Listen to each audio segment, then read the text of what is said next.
Salut tout le monde. Bon ben ça y est, on se retrouve enfin pour le premier épisode sur la R11 et pas des moindres.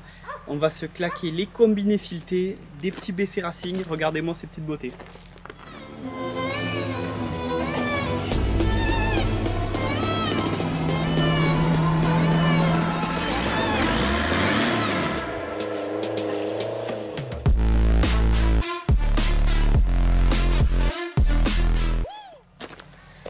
Regardez ça, j'ai craqué.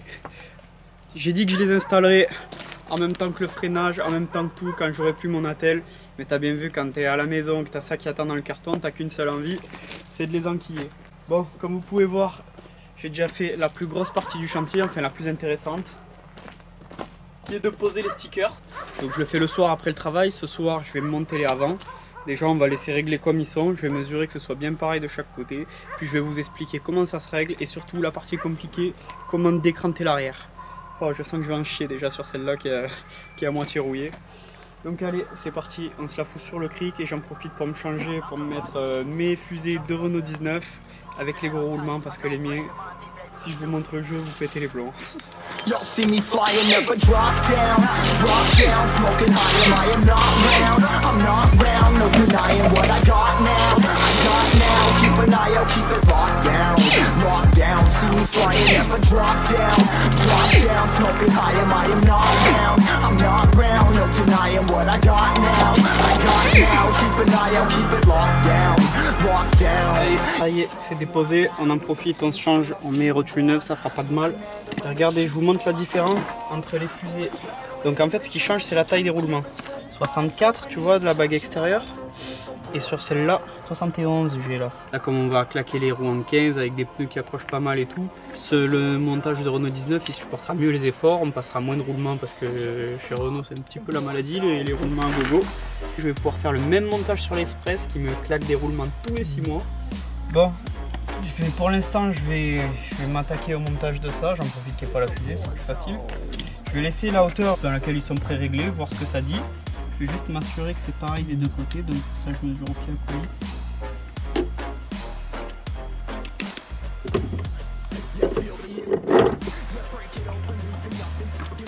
Cardan, pas de mauvaise surprise.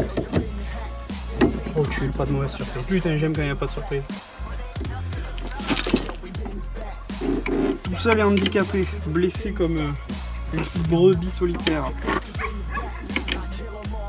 Oui, il y a un bois, toi là. Même le chien il se moque de moi. Voilà. Bon, du coup, pour le réglage de l'avant, c'est tout le corps fileté qui vient se visser. Donc là, ce qu'on va faire, on va desserrer les deux parties et on va venir visser le corps fileté dans le bas de l'amortisseur. Voilà.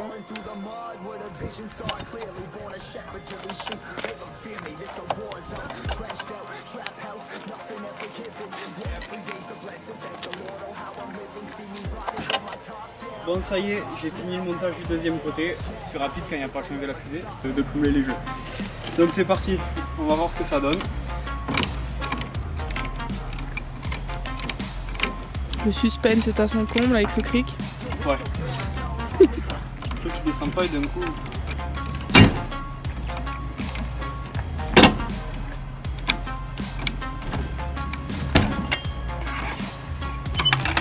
Ah, ça va, c'est pas mal. C'est pas trop bas. Ça va, c'est plus ce qu'il faut. Bon, nous voilà quelques jours plus tard. On va passer à la deuxième partie, la plus intéressante et la plus compliquée surtout, le décrantage du train arrière. Donc pour ce faire, je vais vous montrer comment ça se présente et de quoi vous avez besoin. Vous allez voir, si c'est pas grippé, ça va tout seul. Sinon, c'est la merde. Bon, donc là, j'ai démonté la roue, j'ai déconnecté l'amortisseur et maintenant je vais vous montrer comment ça se passe. Donc déjà, à quel niveau c'est le décrantage. Donc moi j'ai un train arrière 2 barres, il existe les modèles 4 barres, mais la méthode reste la même. Donc la barre de torsion elle se situe à ce niveau-là, il y en a une par côté. Donc le but, ça va être d'extraire la barre en tirant afin de pouvoir régler tout le demi-bras, toute la hauteur du demi-bras. Tous les jours quasiment je bourde des grippins, je mets toutes les chances de mon côté pour que ça marche. Donc je suis assez confiant. L'autre côté était rouillé, c'est venu tout seul parce que je l'ai déjà fait. Et celui-là qui est propre, je pense que ça devrait bien le faire. Donc on va essayer ça ensemble. Donc la première des choses à faire déjà, c'est de mesurer la hauteur actuelle. Et on mesure jusqu'à là. Ouais, juste un peu moins de 36. Moi de l'autre côté j'ai mis à 32 parce que j'ai posé plusieurs fois la voiture au sol et tout et je trouvais que c'était un bon petit compromis. Donc on va essayer de se mettre celui-là à 32 aussi. Donc là pour extraire la barre, il y a un filetage ici au centre. Donc la revue technique elle préconise de mettre une tige filetée et un arrache à inertie. Mais bien sûr j'en ai pas. Donc si vous voulez faire simple, vous mettez une douille de 32 qui vient parfaitement se loger autour. Et là, soit vous mettez une tige filetée avec un écrou et vous vissez l'écrou au fur et à mesure. Ou si vous êtes un galérien comme moi que vous n'en avez pas, et bien vous prenez une vis et vous mettez des rondelles au fur et à mesure. Donc c'est parti, on va se faire ça en direct. Et celui-là je ne l'ai pas fait, j'espère que ça va bien se passer. Allez. Autre petit point important que j'ai failli oublier, la barre de torsion elle n'a qu'une seule position pour se remettre. Donc là vous voyez il y a un petit poinçon. Donc je vais faire une marque de l'autre côté en face pour pas se mélanger.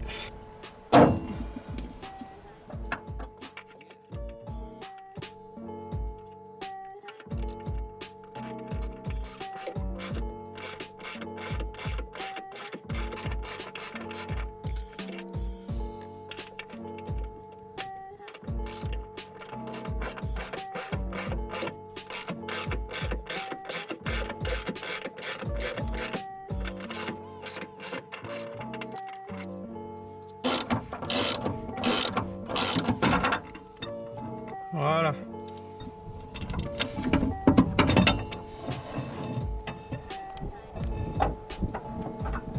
Donc une fois que vous avez sorti la barre de torsion, déjà première chose vous la graissez des deux côtés, parce qu'il y a des cannelures au centre du train arrière et sur le côté.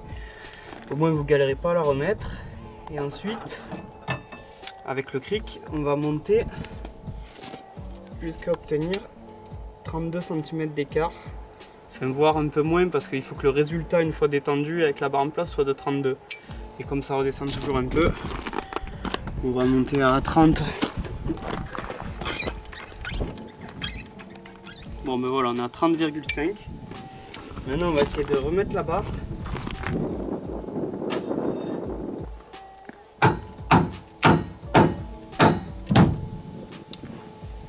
Oui, ça doit pas forcer plus que ça remettre la barre, sinon c'est que vous n'êtes pas dans la bonne position. Bon là je la remets pas à fond hein, pour mesurer, ça sert à rien parce qu'il me faudra sûrement la ressortir. Et là vous êtes bon pour la ressortir 3-4 fois avant de trouver le bon réglage. Putain tu vois j'ai 31. Allez, faut que je la ressorte. Enfin, je vais aller voir de l'autre côté combien j'ai exactement. De l'autre côté j'ai 31,5. Bon ben les amis, je vous retrouve dès que j'ai mon bon réglage parce que je ne vais pas vous montrer ça 50 fois, je pense que vous avez compris le principe. Et ensuite on passera au montage de l'amortisseur et voilà. Bon ben ça y est, en même pas 10 minutes j'ai réussi à avoir mes 31,5 des deux côtés. Donc maintenant vous enquillez bien votre barre à fond.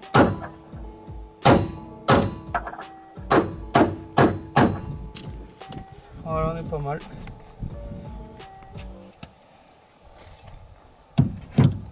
Et voilà. Maintenant on va passer au montage de l'amortisseur. Donc en bas on l'a déjà défait, douille de 18. Maintenant c'est simple, il y a une seule vis en haut. On va la défaire à son tour.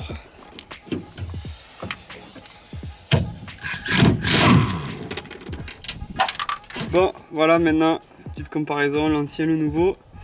On pense à desserrer le réglage pour la hauteur. Parce que selon la hauteur qu'on met, ben, ils vont être trop longs, on va pas arriver à l'enquiller. Tu vois par exemple là il est trop long. Faut que je le resserre.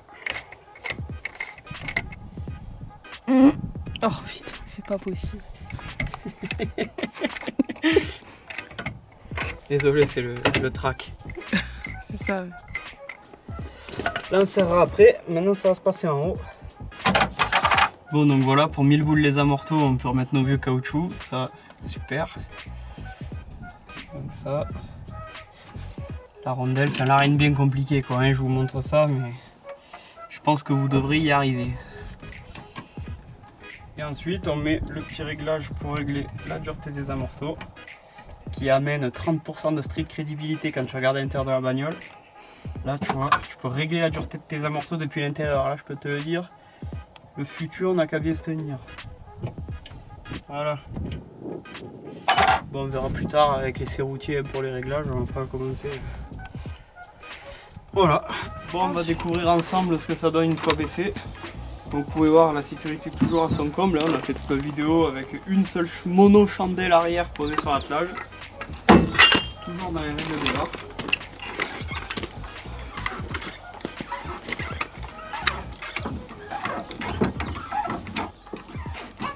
Oui, on a un nouveau chien.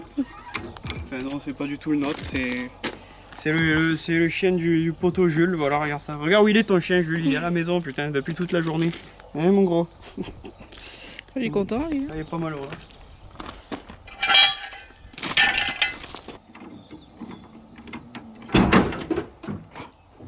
La délicatesse. Bon, c'est un peu pas quand même. Bon. De toute façon, je dois monter ici un bloc à l'avant. Je vais enlever 1 cm devant. Si c'est encore comme ça, ben, je referai les barres.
Bon ben les amis, on va se terminer le petit montage des combinés avec ce beau petit décor là derrière la maison que je kiffe bien.